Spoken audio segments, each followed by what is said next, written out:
Hello, Steve White, Steve White's 89. Well, I was wondering about Madonna's tour and how it's going. She appears to have doubled the concerts by about 50% before they actually went on sale for the general sale, so that was pretty good. And then I saw an article from Billboard asking how much money could Madonna's celebration tour make. So I thought I'd read that out.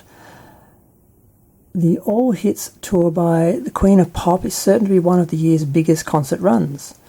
When Madonna hits the road later this year for her career-spanning celebration tour, she'll be taking a global victory lap. Further cementing her legacy as the Queen of Pop, she'll also be taking home big money, upwards of $100 million by Billboard's estimate. The parade of concerts will feature Madonna's greatest hits from across her 40-year career, a rare, straightforward ambition for one of the world's most enigmatic artists.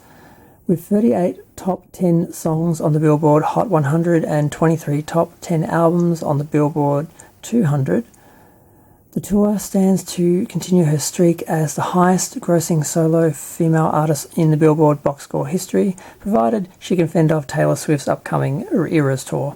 How high will it go?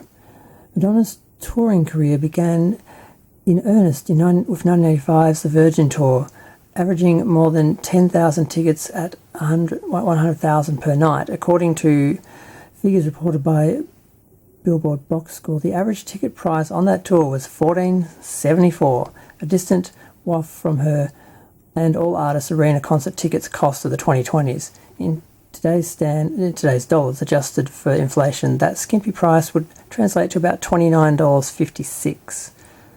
Yep, they really should have charged more. I was shocked the first time I heard how cheap those tickets were. Already a sellout force, Madonna's next Trek 1987's Who's That Girl World Tour tripled her draw and nearly quintupled her selling price in just 2 years, pacing 35,000 tickets and 756,000 per show in a mix of arenas and stadiums that year. Both of those figures were just the beginning. They were followed by 1990's Blonde Ambition Tour and 1993's Girly Show, which I think is the first time they really took advantage of selling expensive tickets for the front sections. And 7 tours in the 21st century that have grossed at least $50 million each.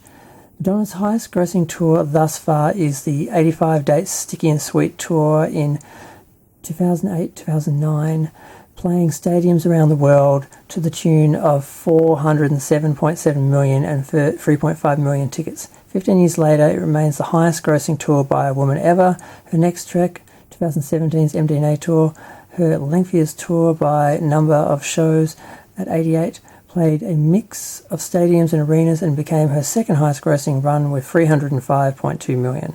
The celebration tour was announced on Tuesday, January 17, with 26 shows in North America and 12 in Europe. Throughout that week, that routing expanded to 41 and 20 respectively. Madonna begins the trek in July 15 in Vancouver and is scheduled to wrap December 2nd in Amsterdam. Thus far, no dates outside of the US, Canada and Western Europe have been announced. The gauge of the tour's financial prospects, it would be unfair to simply reflect on Madonna's most recent tour, which was the 2019-2020 Madame X tour, in an experiment that placed the Queen of Pop in intimate theatre-based mini-residences in major markets on both sides of the Atlantic. The 75-show run sold itself out at 179,000 tickets and 51.5 million, but it's an outlier in a career comprised of much larger venues. A more apt comparison would be the 2015-2016 Rebel Heart tour, a string of 82 arena shows after the stadium madness of her previous 2 treks. That tour grossed 169.8 million and sold 1.5 million tickets worldwide, including quick stints in Asia and Oceania. On the Rebel Heart tour, more relevant to the celebration routing, Madonna's averaged a 1.8 million and 12,500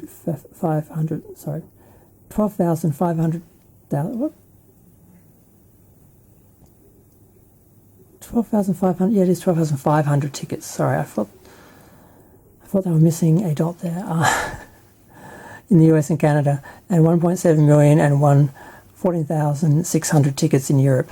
Given her current 61 show routing for the Celebration tour, maintaining those averages would put the entire run on track to gross 106.9 million and sell 802 tickets. I'm sure it's going to expand, but ticket prices have risen since Madonna was charging 15 and under in the 80s, including a significant spike in the last 5 years. Platinum tickets and dynamic pricing have blown out arena stadium grosses in the post-pandemic era, with Bad Bunny, Harry Styles, the Rolling Stones, and more approaching 200 average on the last tour. For example, Elton John's farewell tour, Yellow Brick Road tour, his average arena ticket in North America jumped from 139 in 2018 to 181 in 2022. That's a 30% increase, which would bolster Madonna's projected gross to 140.6 million. But the surge in prices hasn't been as great in Europe, which could soften our prediction back towards 130 million.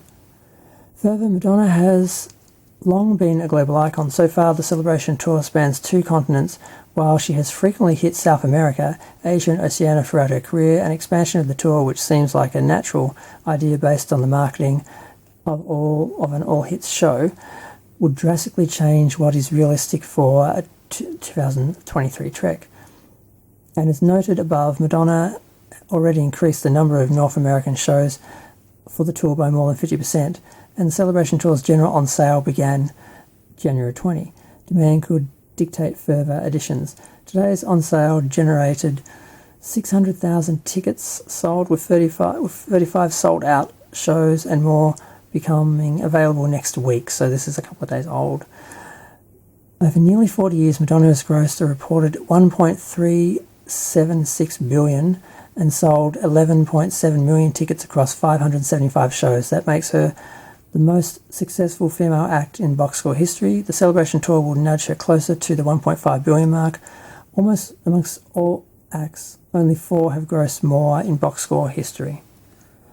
And that was a lot longer and harder to read out, but I thought there was a lot of interesting numbers in there. And I'm still shocked how much it cost to get into the Virgin show. They really underestimated her. The fact they didn't charge more, the fact they didn't take her outside of the US, they didn't think she'd do well. They thought it was a fluke. But, Who's That Girl showed them. And yes, will she do better than Taylor? Probably not, but she's already well ahead of Taylor, so she should be able to keep her head above water for a while. I don't know. I haven't checked out Taylor's numbers. I don't want to. But I'm going to go. Feel free to share, like, comment, subscribe. Let me know what you think of all these numbers. I don't know how far she'll expand the tour. I mean, I think people are being a little bit optimistic, because I think physically she's not going to want to do more tours in the more shows in the last tour. So I don't think she's going to go as high as people think. But she's definitely going to add a few. Will she add whole new legs? I'm not sure. Will she take a break and stretch the tour like she did with Sticky and Sweet, which took a couple of months off and then went back for another 6 months, I think? Will she come to Australia? I don't know. I hope she doesn't, because then I have to debate whether I go or not, because I don't want to do anything thanks to the you-know-what. So, who knows? We'll see. I mean, 6 months from now, a year from now, it'll be all over and the numbers will be out and we'll be able to, look at it. I think she's going, if this is her last tour, she'll want to hit 1.5 billion. And I think she'll be thinking in terms of her overall, gross as a touring artist. And I think this will be her last tour, I think, but it's hard to tell. I'm going to go. Bye.